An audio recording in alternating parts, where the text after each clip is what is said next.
Hello students, कल हमने हिंदी साहित्य इतिहास लेखन परंपरा का टॉपिक किया था। आज हम उसी को कंटिन्यू करने जा रहे हैं।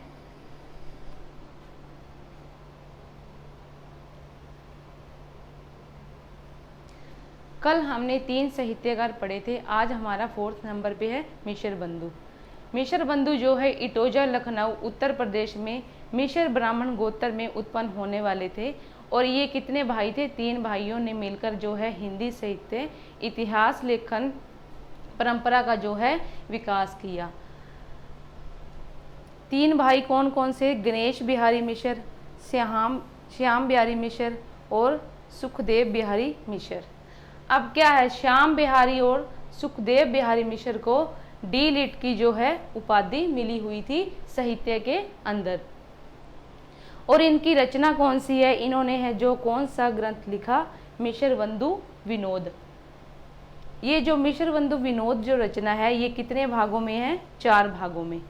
और इसका प्रकाशन वर्ष 3, पहले जो 3 है प्रथम, द्वितीय, तृतीय, इन तीनों का 1913 ईस्वी में प्रकाशन हुआ। और जो चतुर्थ भाग है उसका 1934 ईस्वी में प्रकाशन हुआ। नेक्स्ट है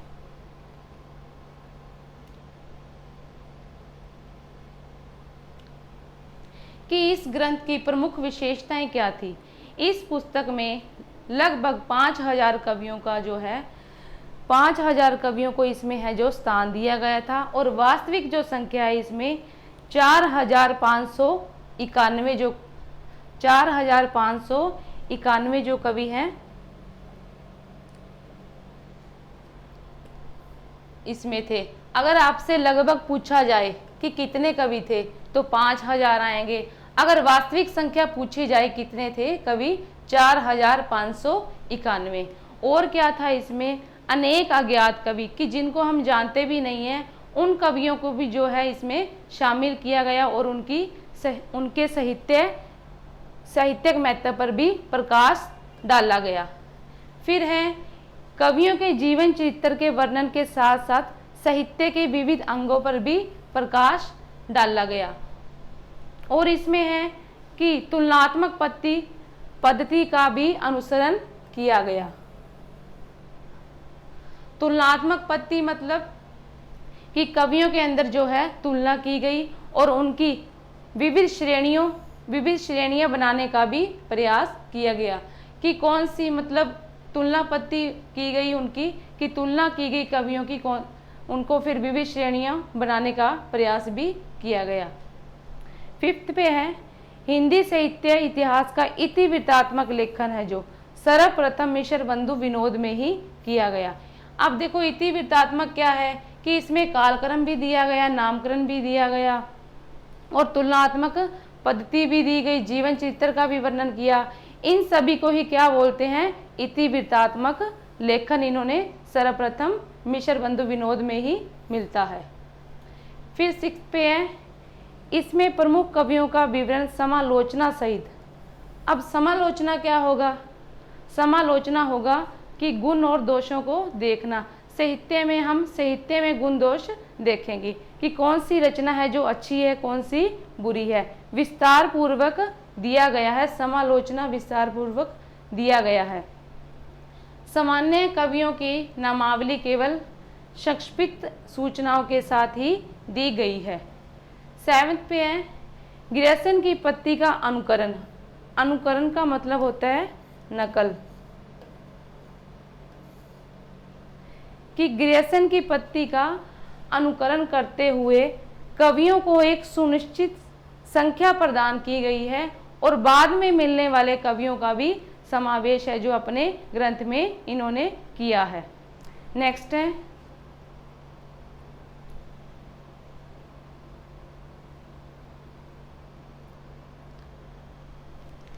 कि इन्होंने जो अपना ये ग्रंथ लिखा, किस ग्रंथ को जो आधार ग्रंथ मान के इन्होंने अपने ग्रंथ की रचना की।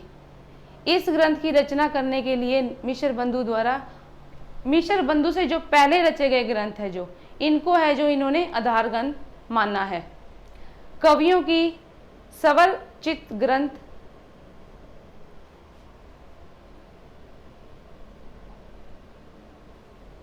कवियों के स्वरचित ग्रंथ, शिव सिंह सरोज तथा अन्य प्राचीन ग्रंथ संग्रह, the modern vernacular literature of Hindustan, Munshi Devi Prasad Jodhpur के लेख, मिश्र बंधुओं की स्वकीय जांच एवं किंवदंतियाँ, काशी नागरी प्रचारणी सभा की खोज रिपोर्ट।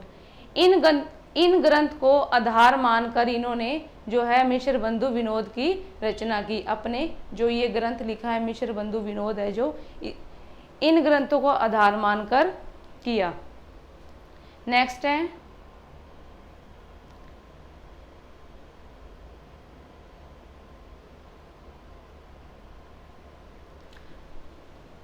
कि 1900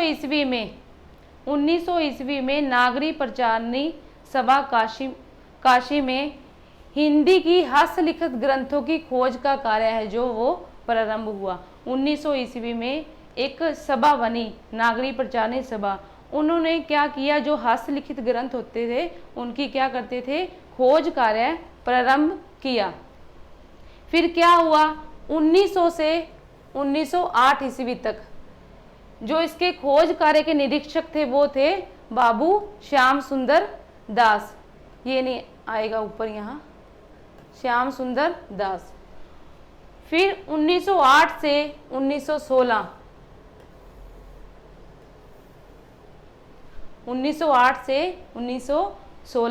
तक कौन थे, श्याम बिहारी और सुखदेव बिहारी मिश्र जो इसके निरीक्षक रहे नागरी प्रचारणी सभा काशी के।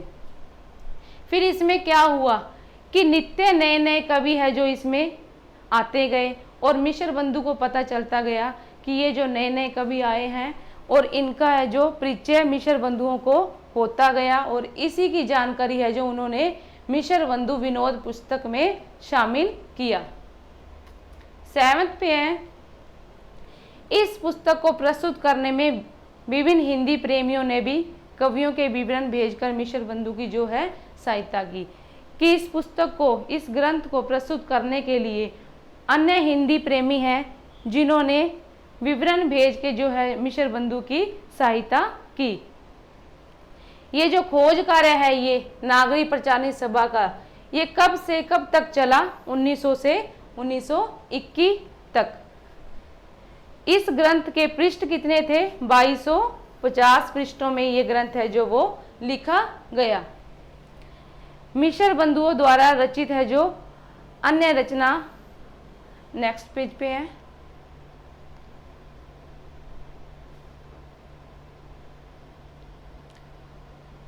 मिश्र बंधु की रचना है हिंदी नवरत्न। हिंदी नवरत्न का टाइम पीरियड है 1910 ईस्वी। इसमें क्या था, हिंदी नवरत्न 1910 ईस्वी। अब इसमें क्या था, नवरत्न, नवरत्न होता है मतलब 9 कवियों का समूह। इसमें क्या है, 9 कवियों का है जो वो वर्णन किया गया है।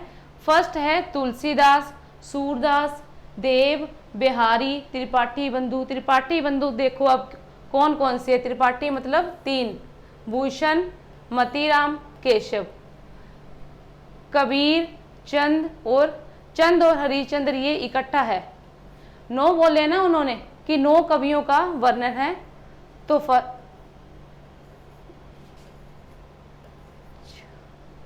त्रिपाठी बंधु ये तीनों,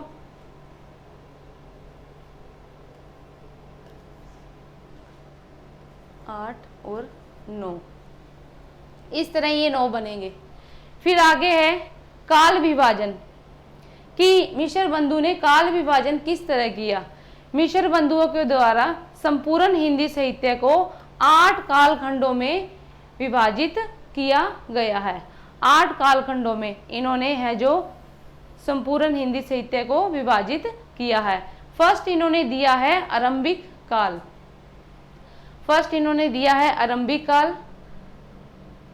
आरंभिक काल है 700 विक्रमी संवत से 1444 विक्रमी संवत तक चला। फिर इसमें क्या कर दिया, आरंभिक काल को फिर आगे है जो इन्होंने 2 भागों में और बांट दिया। फर्स्ट है पूर्व आरंभिक काल और सेकंड है उत्तर आरंभिक काल। सेकंड जो इन्होंने दिया है माध्यमिक काल 1445 विक्रमी संवत से 1680 विक्रमी संवत तक। इसके भी आगे है जो 2 पाठ इन्होंने कर दिए हैं, वो है पूर्व मध्यकाल और प्रौढ़ मध्यकाल। नेक्स्ट है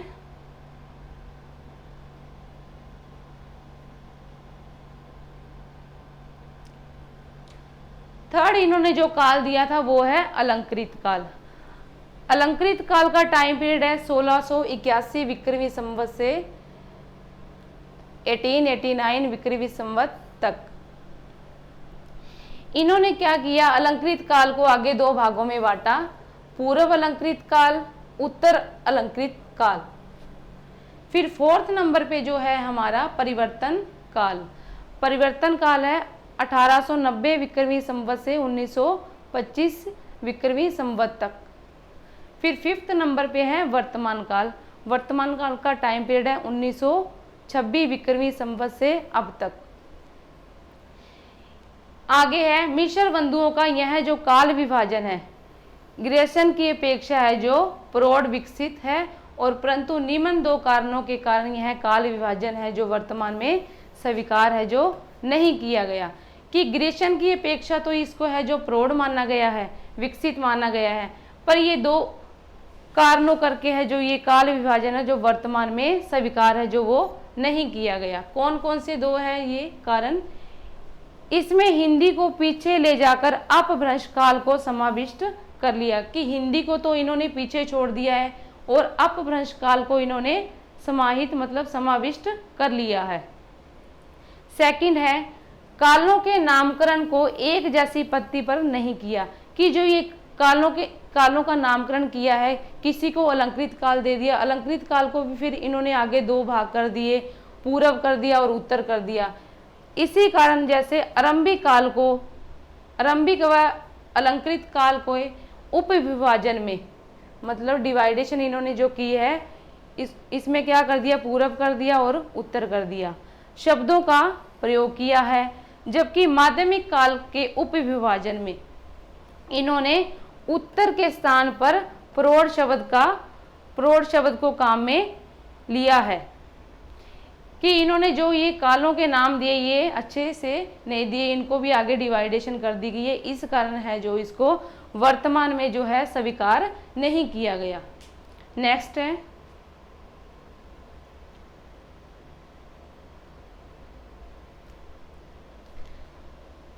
नंबर 5 पे है हमारा आचार्य रामचंद्र शुक्ल। सच्चे अर्थों में हिंदी साहित्य का इतिहास लिखने की जो परंपरा का विकास किया है वो है आचार्य रामचंद्र शुक्ल, और इन्हीं का ही सर्वमान्य इतिहास ग्रंथ है जो सभी ने माना है। इनकी रचना का क्या नाम है? हिंदी साहित्य का इतिहास। और इनकी रचना का नाम है हिंदी साहित्य का इतिहास। और इनका प्रकाशक कहाँ से करवाया इन्होंने? नागरी प्रचारणी सभा काशी से है जो इन्होंने अपना जो इतिहास ग्रंथ को प्रकाशक करवाया। और इसका प्रकाशक जो वर्ष है वो है 1929 ईस्वी, 1929 ईस्वी। और इन्होंने क्या किया, जनवरी 1929 ईस्वी में यह पुस्तक नागरी प्रचारणी काशी द्वारा प्रकाशित ग्रंथ हिंदी शब्द सागर की भूमिका के रूप में प्रकाशित हुई। कि जब इन्होंने 1929 ईस्वी में जो अपनी ये पुस्तक है हिंदी साहित्य का इतिहास, इसको जब प्रकाशित किया, जो प्रकाशित होने के बाद है जो हिंदी शब्द सागर की भूमिका के रूप में जो है हमारे सामने आई। इसी वर्ष के मध्य में उस भूमिका के आरंभ एवं अंत में आचार्य शुक्ल ने इसे है जो एक स्वतंत्र पुस्तक के रूप में प्रकाशित किया। कि इसी पुस्तक की भूमिका के अंदर आरंभ और अंत में जो कुछ बातें हैं आचार्य रामचंद्र शुक्ल ने जो है बढ़ाकर लिख दी है, और इसे स्वतंत्र पुस्तक के रूप में है जो प्रकाशित किया गया। 1940 ईस्वी में इसका परिवर्धित एवं संशोधित संस्करण प्रकाशित करवाया गया। नेक्स्ट है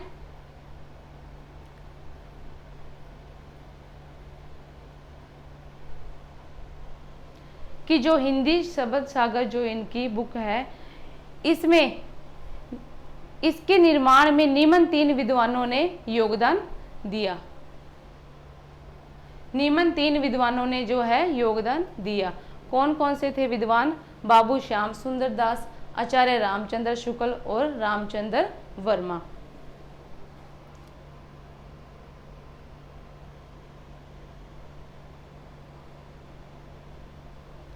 इनके ग्रंथ की प्रमुख विशेषताएं क्या थी कि इन्होंने जो अपनी पुस्तक लिखी है उसमें लगभग 1000 कवियों का जो है जीवन परिचय दिया है, 1000 कवियों का, ठीक है। और कवियों की संख्या की अपेक्षा कवियों की संख्या की अपेक्षा इन्होंने क्या किया है? साहित्यिक मूल्यांकन को महत्व प्रदान किया है। कि इन्होंने जो है कवियों की संख्या को महत्व नहीं दिया, इन्होंने क्या किया है? उनकी साहित्यिक विशेषता के ऊपर जो है महत्व दिया है। कि इन्होंने ऐसे नहीं कि कवि चलो उठा लेते हैं चाहे उनको नॉलेज हो या ना हो। फिर है अर्थात हिंदी साहित्य के विकास में विशेष योगदान देने वाले कवियों को ही इसमें शामिल किया गया है, कम महत्व वाले कवियों को जो है इसमें शामिल नहीं किया। कि जिनको हिंदी के बारे में नॉलेज है, साहित्य के बारे में नॉलेज है, उसी को ही इस ग्रंथ में स्थान दिया गया है। जिनको साहित्य के बारे में नहीं पता उन कवियों को जो है इस ग्रंथ में स्थान है नहीं दिया गया। फिर है कवियों के काव्य निरूपण में आधुनिक समालोचनात्मक दृष्टिकोण को अपनाया गया है। कि उन्होंने जो काव्य रचना की है उसमें क्या है? आधुनिक समालोचना। समालोचना मतलब गुण दोष है, जो दृष्टिकोण को अपनाया है। गुण दोषों को देखकर ही उन्होंने जो है सारा कुछ मतलब काव्य निरूपण किया है, इस दृष्टिकोण को इन्होंने अपनाया है। काव्य कवियों एवं लेखकों की रचना शैली का वैज्ञानिक विश्लेषण भी इसमें किया गया है। कि कवियों और लेखकों की जो रचना है इसमें क्या है? इनका है जो वैज्ञानिक ढंग से है जो विश्लेषण किया गया है। इसमें प्रत्येक काल या शाखा की सामान्य प्रवृत्तियों का वर्णन कर लेने के बाद उससे संबंध प्रमुख कवियों का भी वर्णन किया गया है। कि इसमें जो प्रत्येक काल है उसका सामान्य प्रवृत्तियां होती है, विशेषताएं, कि उस काल की है जो क्या प्रवृत्तियां हैं, वर्णन कर लेने के बाद उससे संबंधित काल से संबंधित जो प्रमुख कवि है उसका भी वर्णन किया गया है।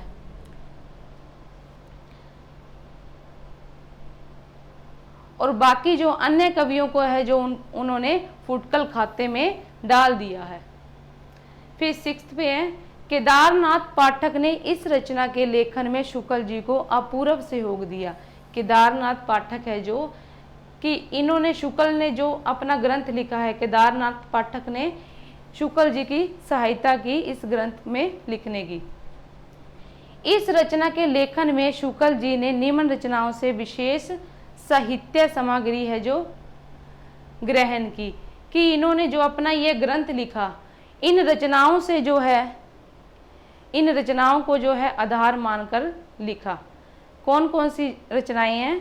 मिश्र बंधु विनोद जो कि मिश्र बंधु की है, और हिंदी कोविद रत्नमाला श्याम सुंदर दास की है, कविता कौमुदी रामनरेश की त्रिपाठी की है, ब्रज माधुरी सार है जो व्योगी हरि की है।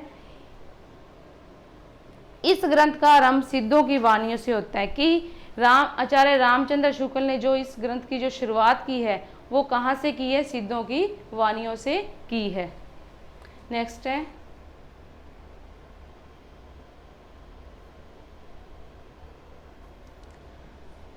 आचार्य रामचंद्र शुक्ल ने जो है काल विभाजन किया है अपने ग्रंथ में। आचार्य शुक्ल ने हिंदी साहित्य के 900 वर्षों के इतिहास को निम्न 4 सुस्पष्ट कालखंडों में इन्होंने वर्गीकृत किया। आचार्य इन्होंने अपने ग्रंथ को 4 कालों में बांटा है। फर्स्ट इन्होंने दिया है वीर गाथा काल। वीर गाथा काल को इन्होंने क्या नाम दिया है? आगे आदिकाल।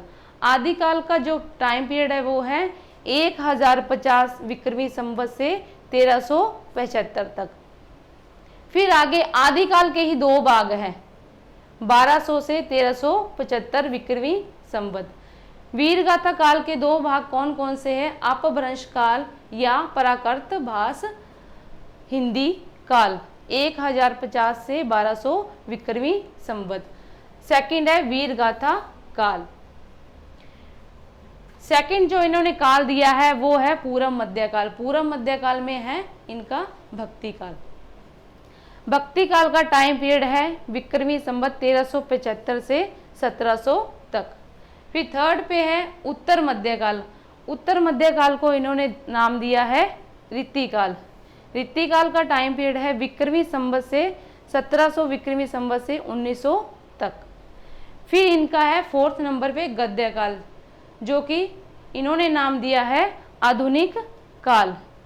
1900 से 1900 विक्रमी संवत से अब तक माना है इन्होंने। आधुनिक काल के भी आगे इन्होंने 3 भेद बताए हैं: प्रथम उत्थान, द्वितीय उत्थान, तृतीय उत्थान। भक्ति काल को भी आचार्य शुक्ल ने पुनः निम्न 4 भागों में विभाजित कर दिया है। नेक्स्ट है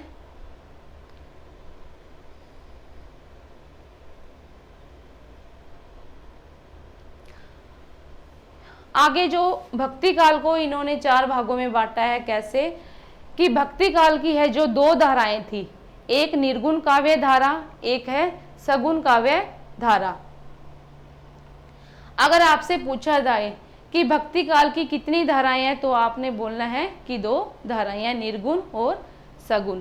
निर्गुण में अब क्या होता है कि निर्गुण धारा को जो मानने वाले हैं वो क्या कहते हैं कि भगवान का कोई है जो वो आकार नहीं है, निराकार है।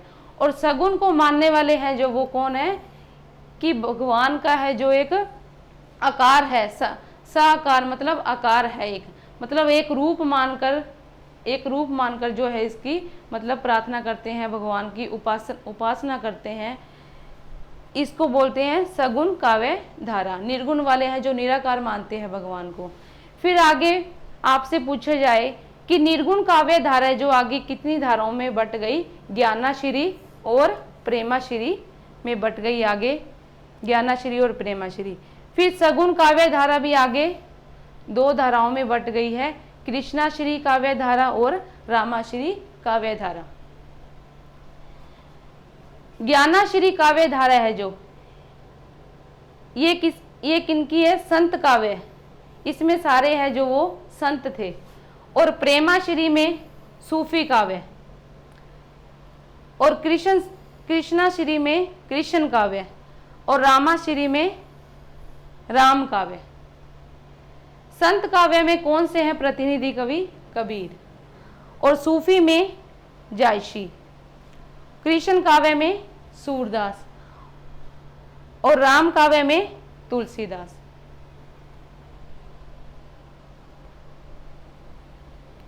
आज के लिए इतना ही, बाकी हम नेक्स्ट वीडियो में करेंगे।